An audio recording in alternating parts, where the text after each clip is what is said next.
Hi guys! Good evening sa inyong lahat. Kumusta po kayo? Nandito ako ngayon sa bilihan ng pizza.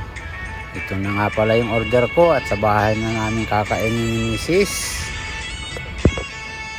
Ayan ang merienda namin ngayong gabi.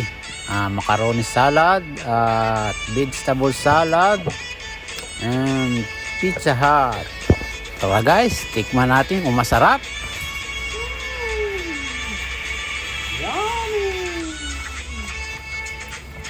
Agad, kain tayo. Masarap talaga ang Pizza Hut mga guys. Lalong lalo na pag yung mainit mong kakainin. Konti lang akong kumain mga guys. Busog na ako. Pero madali naman akong magutom. Kaya kada 2 oras ay kakain na naman ako. Kaya sa loob ng sasakyan na ginagamit ko, meron palagi akong biskwit, merong